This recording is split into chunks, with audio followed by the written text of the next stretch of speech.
Hai, Halo. Selamat datang di channel Telisik, mencari tahu apa yang tidak kita ketahui, memberitahu apa yang kita ketahui. Bang Jabrik dan Mas Oncom. Apa kabar nih? Kalian nih? Alhamdulillah. Baik ya. Luar biasa. Allahu Akbar. Ini dengar-dengar kalian nih hobi ini ya, apa? Jalan-jalan di alam kayak itu. Bukan jalan-jalan, Kita jalan. lebih ke kegiatan alam. Wah, kegiatan alam kayak itu ya. Berarti udah sering nggak itu kegiatan alam kayak itu Sering ya? tuh enggak sebenarnya bang.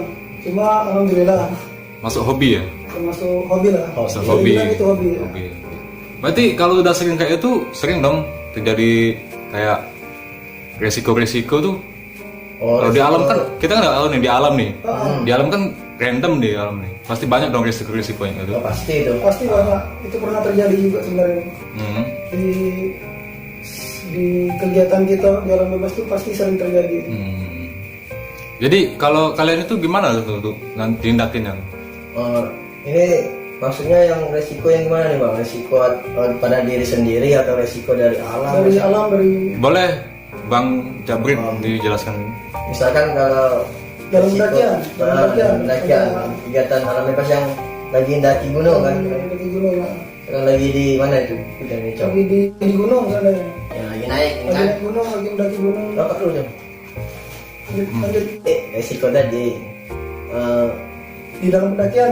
Nah, biasanya kalau di pendakian itu sering terjadi insiden Jatuh. Misalnya jatuh tuh mengakibatkan apa gitu. macam-macam sih. Contohnya patah tulang. Patah tulang pasti, luka robek pasti, Pasti, atau digigit ular itu bisa juga itu. serangan hewan buas lah, Mm-mm. bisa dibilang gitu. Nah tadi ini nih sebelum ke tindakan nih, yang bisa mengakibatkan kayak itu tuh apa penyebabnya gitu? Nah, yang pertama kalau Dari- menurut saya, kalau- kalau aku dulu, Com. Kalau menurut aku itu faktor diri sendiri itu yang teledor, dan juga persiapan dan ilmu pengetahuannya mungkin kurang kan. Ya itu mungkin dari yang jelas faktor utamanya itu dari diri sendiri sebenarnya. Yang bikin kita Yang bikin celaka. kita celaka itu dari diri ceroboh, sendiri. ya.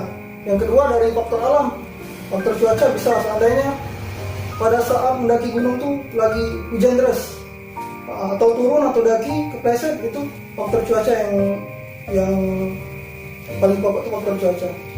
Nah itu kan balik ke diri sendiri nih, risiko yang terjadi itu kan. Kalau orang itu udah paham nih, misalnya kayak Bang Jabrik sama Mas Oncom ini kan udah paham nih untuk melakukan tindakan itu kayak gimana tuh tindakan yang bila terjadi insiden tersebut. Contohnya kayak tadi dalam pendakian patah tulang. ya patah tulang. Biasanya kalau itu Di- biasanya kalau pendaki-pendaki itu biasanya kalau turun itu biasanya. Ya biasanya. Bisa juga sih naik. Kalau naik jarang sebenarnya. Tapi kalau turun Kalau biasanya. turun biasanya. Kalau turun tuh lebih ke pribadi. Otomatis pendaki yang awam-awam yang baru-baru tuh ingin cepet-cepet sampai ke bawah. Nggak terasa Nah dari lelah, situ resiko cedera yang muncul itu lebih besar Misalkan dibandingkan patah tulang nih kita nih. Saatnya patah tulang. Gimana tuh, Com? Dilihat dulu patah tulangnya. Patah tulang tuh ada sisi medisnya itu fraktur namanya. Fraktur itu ada dua, terbuka sama tertutup. Nah, dilihat dulu frakturnya di mana, patah tulangnya di mana. Misalkan ini, Seandainya kita seandainya aja ya. di kaki Misalkan ya. di kaki, pasti biasanya kan di kaki. Atau di tangan kan. Mm-mm. Nah, misalkan di kaki.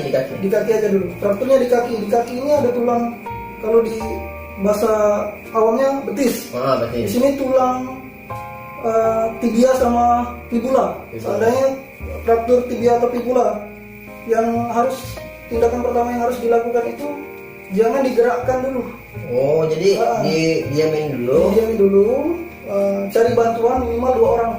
Oh, jadi jangan sampai sendirian. Ya, jangan sampai sendirian. Kalau sendirian susah, soalnya harus dipegangin. Walaupun dia tempat yang agak turun, Curang. ya, jangan diangkat-angkat dulu. Oh, Si iya. korban itu. Nah, itu gunanya untuk supaya tulangnya tidak bergeser ke. Oh, jadi tidak tambah patah atau tidak tambah kemana-mana itu. Setelah itu ambil Di medis itu namanya bidai, papan. Oh. Tapi susah kalau Tapi misalkan iya, misalkan kawan-kawan tuh kan biasanya tidak bawa peralatan medis. kayak bidai tadi kan, itu gimana tuh Bang? Pakai ini sebenarnya pakai yang di alam. Contohnya bambu, kalau ada bambu. Oh iya Bang, benar. Pakai Contohnya kayu banyak kan. benar, kayu. Tapi harus sesuai dengan ukuran Ukuran ini kaki tadi yang patah tadi. jangan terlalu pendek, jangan terlalu panjang sebenarnya. Oh jadi itu kalau dia pendaki sendirian nih, yang nanganin itu tuh harus cari kayu di sekitar.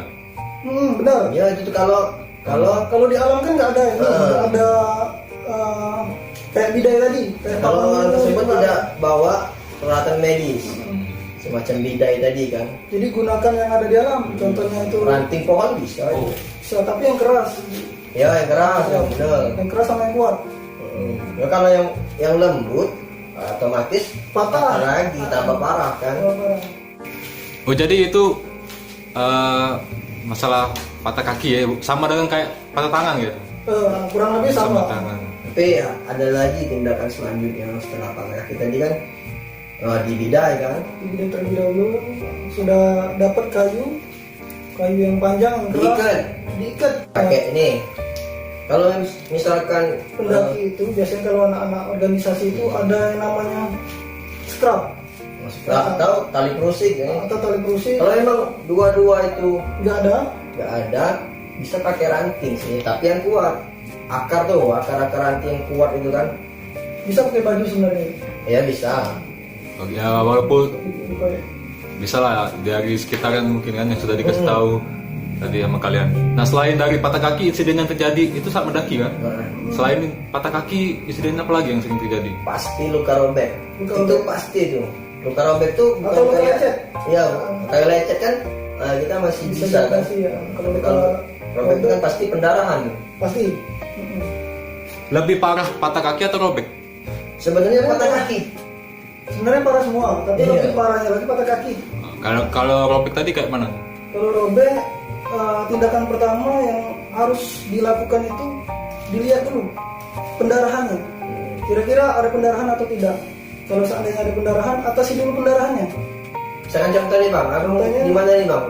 Mau luka robeknya di mana nih? Lokasinya. Misalkan di kaki lah. Kaki lagi nih. Kaki kan biasanya rentan. Nah, Hmm. di bagian betis nih Bang. Nah, kalau di bagian betis nih kemungkinan, kalau menurut saya sih, untuk pendarahan itu kalau misalkan di bagian betis ini kemungkinan tidak terlalu lama. Jadi misalkan luka robeknya tuh di kaki nih, di bagian betis. Itu kalau menurut saya pendarahan itu tidak mungkin terlalu lama. Kecuali di atas bagian lutut. Misalkan di bagian paha itu kemungkinan. Misalkan di tangan, soalnya di tangan banyak peredaran darah, Nah. banyak pena soalnya. Pembuluh darah nih Bang. Pembuluh darah. Soalnya, misal di tangan, kayak mana tindakannya gitu. Itu kayaknya bukan di pendakian aja, di tempat lain juga bisa terjadi Pasti kayak gitu itu. kan? Luka. Di setiap kegiatan alam bebas itu pasti terjadi yang namanya luka robek dan patah kaki pasti ya. Patah tulang. Nah kalau luka tadi bang ya, itu kalau nggak bawa ini alat medis nih, itu gimana tuh? Kalau luka robek, Ya. ada luka robek. Nah kalau tadi kan patah kaki kan pakai kayu nih, pakai ranting. Kalau patah kaki, Ya. kalau patah kaki dibidai dulu. Ya, kalau luka robek ini dilihat dulu lukanya sebesar apa kan, selebar apa kan. Sama kayak ini tadi patah kaki tadi. Ditentuin dulu ini benar-benar patah atau tidak kan. Jangan sampai kalau tidak patah tidak ya. Cara menentukan dia patah atau enggak, curiganya yang pertama itu terasa nyeri di bagian luka, itu yang pertama. Yang kedua kaki membengkak atau kebiru-biruan, nah, itu ciri-cirinya memar. Nah itu sudah dipastikan bisa fraktur, nah, patah lah bisa dibilang gitu.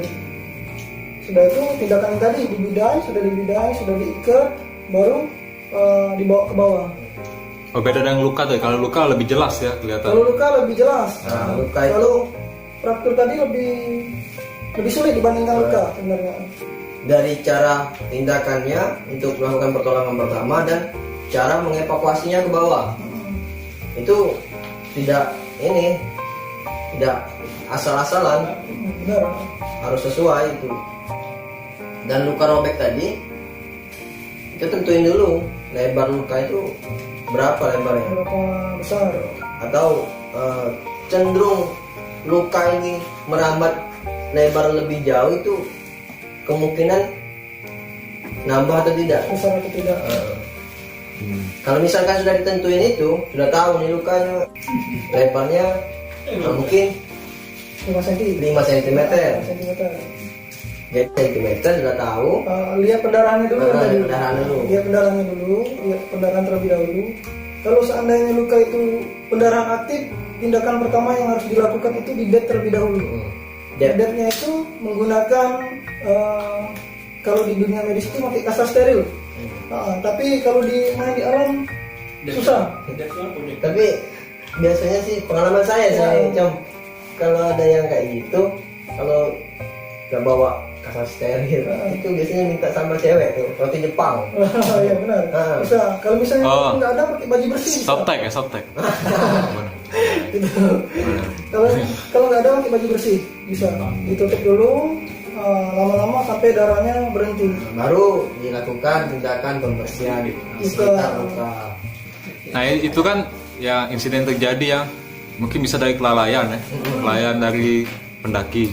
Tapi yang menurut aku nih yang paling sering terjadi tuh sakit fisik. Oh, fisik. Demam, pusing gitu, atau hipo lah. Itu kita ambil Hipotekmia. demamnya dulu. Seandainya di pendakian itu terjadi demam. Biasanya gitu tuh. Biasanya gitu. Yang baru-baru.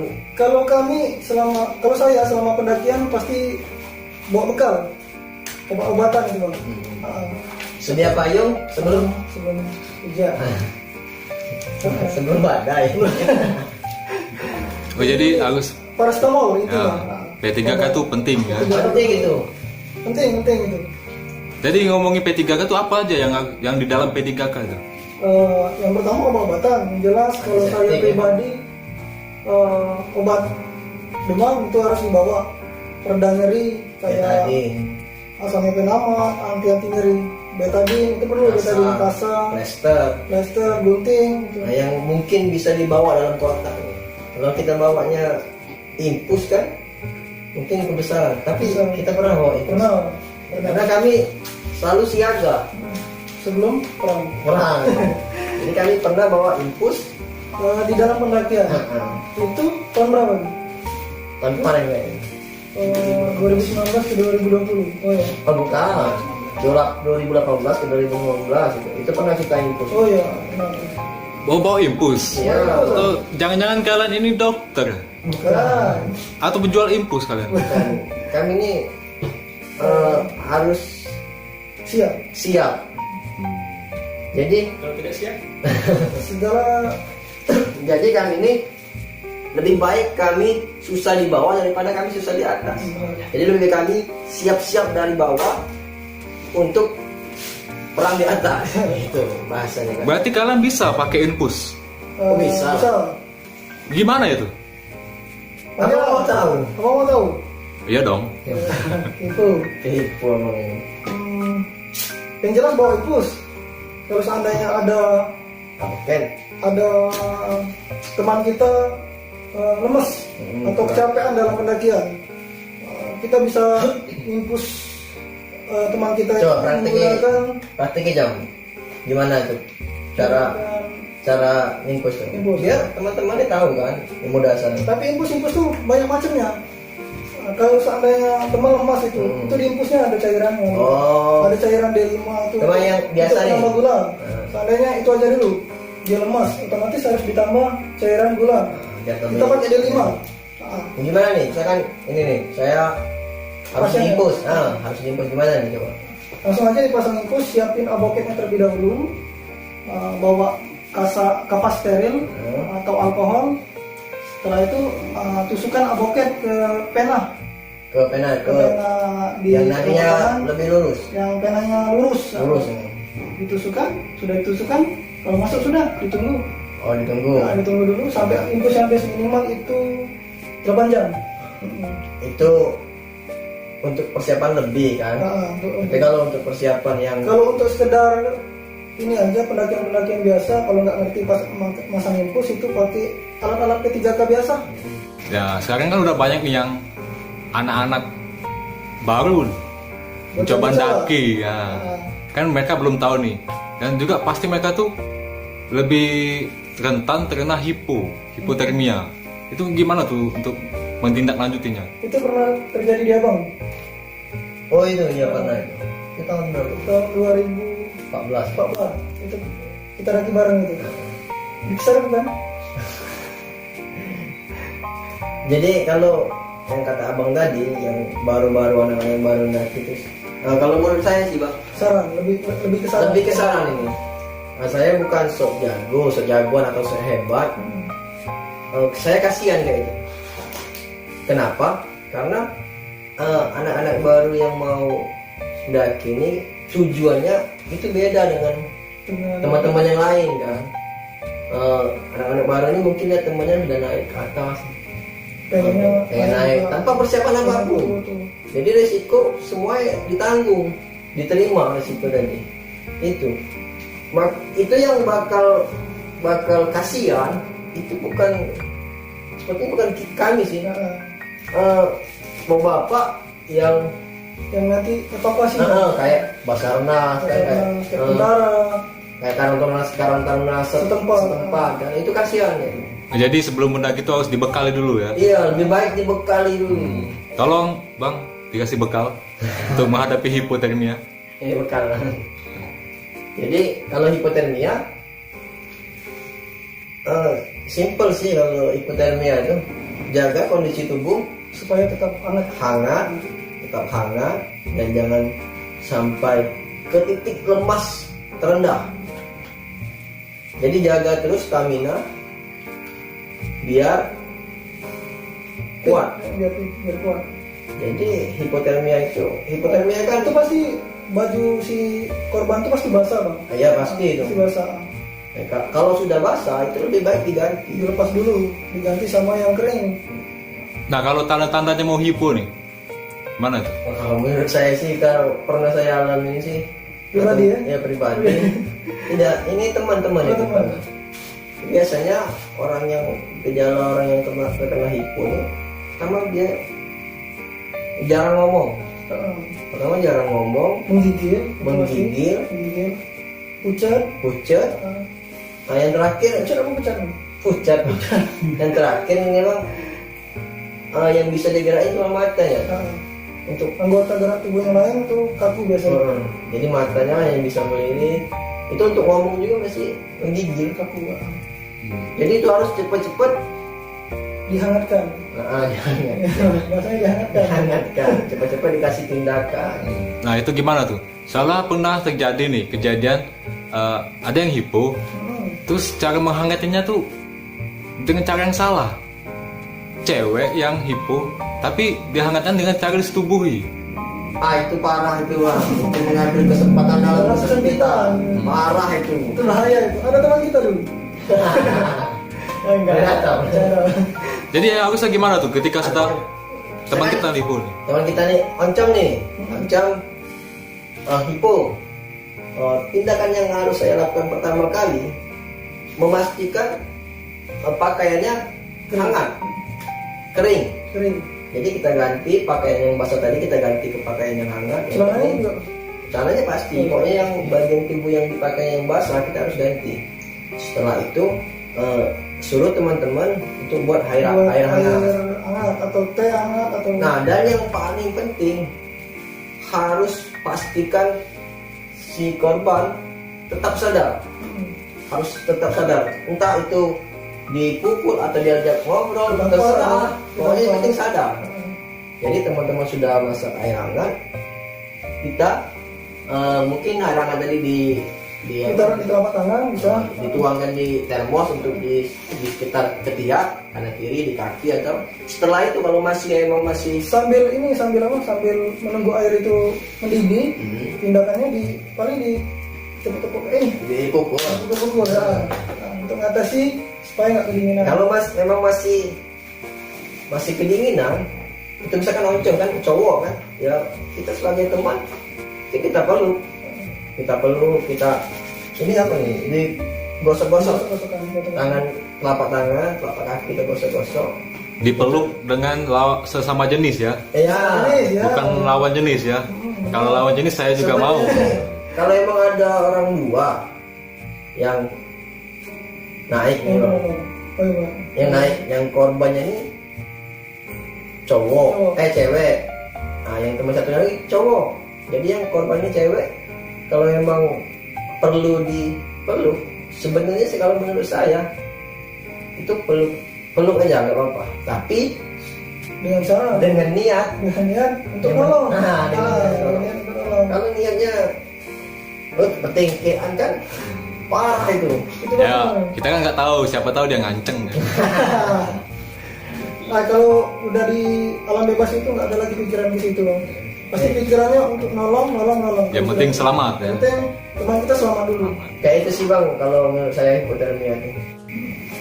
Oke, jadi kesimpulannya gimana nih, Bang Jabrik dengan Mas Oncom? Pesan untuk teman-teman yang mau mendaki dibekali dengan yang aman supaya mereka tuh aman saat mendaki. Kalau dari pribadi saya ya, naik gunung itu perlu manajemen yang baik waktu, akomodasi, dan manajemen personal itu sendiri. Untuk apa? Yang tadi, untuk mengurangi risiko yang bakal terjadi di alam bebas. Jadi harus diperhitungkan dengan matang-matang sebelum berangkat. Harus itu, Bang. Harus. Nah kalau menurut saran saya punya kata-kata nih. Pesan, Saran. Memang di setiap kegiatan itu selalu beresiko, pasti beresiko. pasti berisiko. Tapi dengan manajemen yang baik ataupun dengan briefing yang baik atau dengan kerjasama yang baik, risiko yang sebesar apapun itu bakal Bisa dihindari. dihindari, insya Allah terminimalisir. Kalau saran dari saya, di hutan itu bukan cuma fisik yang harus dijaga, tapi kewarasan. Saat kewarasan itu sudah hilang, kita bisa gila di dalam sana. Pasti.